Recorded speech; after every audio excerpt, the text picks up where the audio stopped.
Hey folks, let's talk now about another issue that induces tension, that creates accumulating tension that need not do so.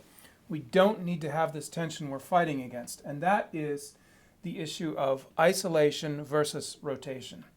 Now I know I said that this piece was overplayed a couple of videos ago, and I'm going to show you anyway because I think a lot of people know this piece and you'll be able to follow very well. So it's this one, the B-flat prelude of Bach.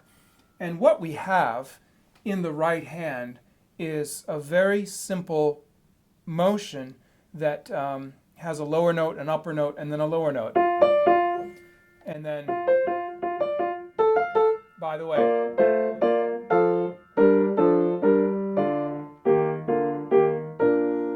that harmonic pattern is called a Romanesca, but that's a topic for another day.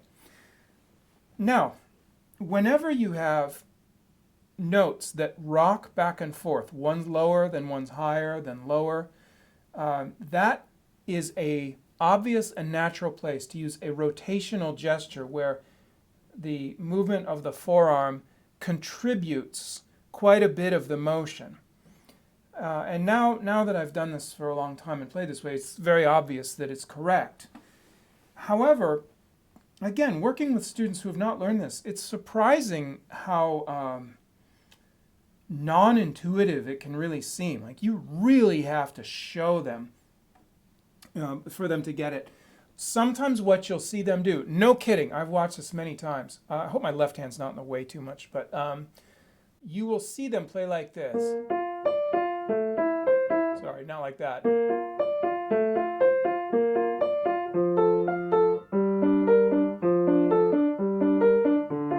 I'm trying to keep my left hand out of the way. I'll keep it like really low so maybe you can see better. So check out my right hand.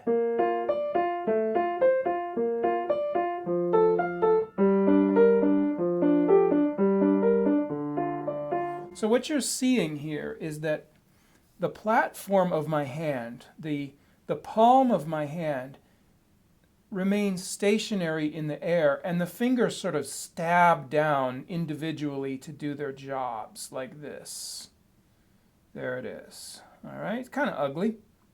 This is known as isolation, when the fingers are moving in complete isolation from the rest of the physiology, the platform of the hand, the wrist, forearm, shoulder, etc. Okay, that's what I mean by the term isolation. And if you look at this movement of the thumb, it certainly looks awkward, and you'll notice that the second finger kind of reacts against it. I thought this would be interesting. You know, if you just take your hand and try to smack your thumb in an isolated way without using, any help from your arm, just smack it into your palm as hard as you can in an isolated motion. You feel how weak that is? That is pathetic. Now let's do the same with 5. Just stab it down. There's just no way there's enough strength and endurance there to do much of anything. And I would argue, we don't even play with our phones this way. If I'm going to use my phone and do the touchpad and stuff, it's not like I freeze my hand in the air and go stab, stab, stab, stab, stab. I don't do that because that's not intuitive. What do? Boom, boom, boom, boom, boom, boom, boom, doo-doo, doo-doo. Text my friends, dude, what's up? What are you doing? Blah, blah, blah, blah. Notice how I'm moving. Notice that the finger is not stabbing in isolation. What's actually happening, folks? Well, it's moving together with the hand. And when I go up and down and around the screen wipe, my whole arm is moving. Who's moving my arm? Holy cow, my shoulder joint is moving. So really, just to move around the screen of my phone, my entire shoulder joint is moving. And this looks like a normal guy texting, and this looks like a freaky, weird arch villain trying to text, okay? So in everyday life, we already have an intuition on how this motion should go. So that is isolation, and it is simply not how the hand is meant to work. So let's replace that. We've seen, I think, adequately that it's terrible. Let's replace it with rotation. in which we use this motion of the hand to do the gesture.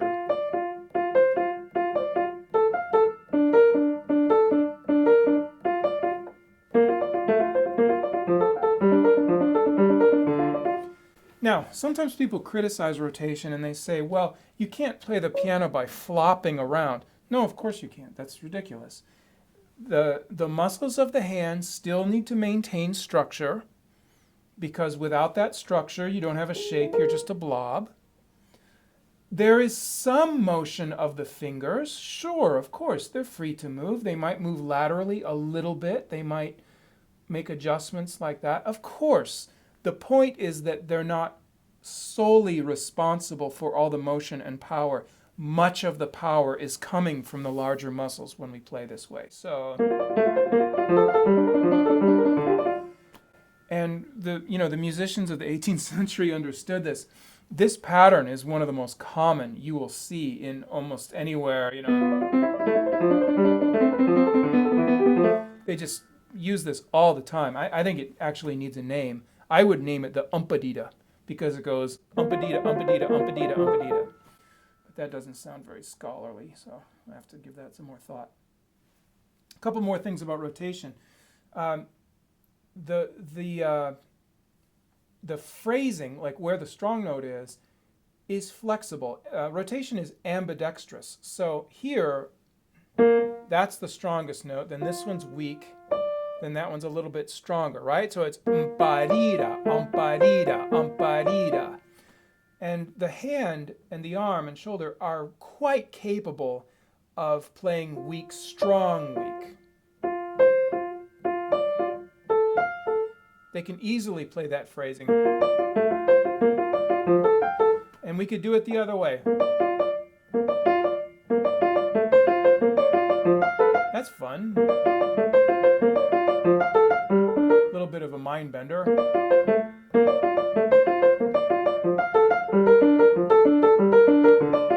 Have to think about that.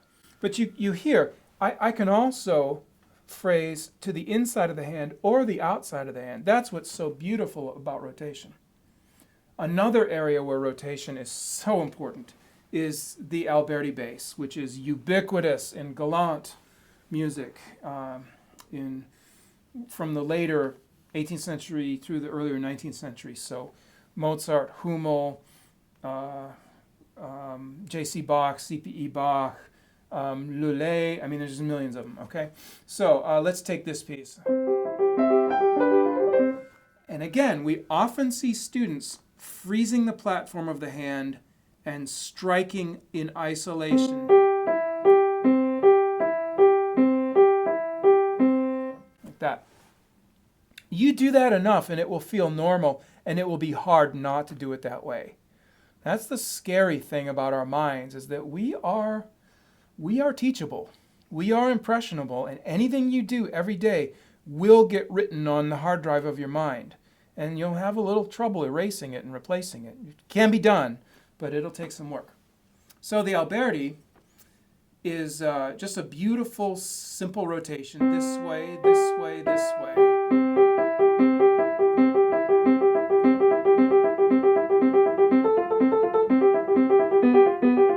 Versus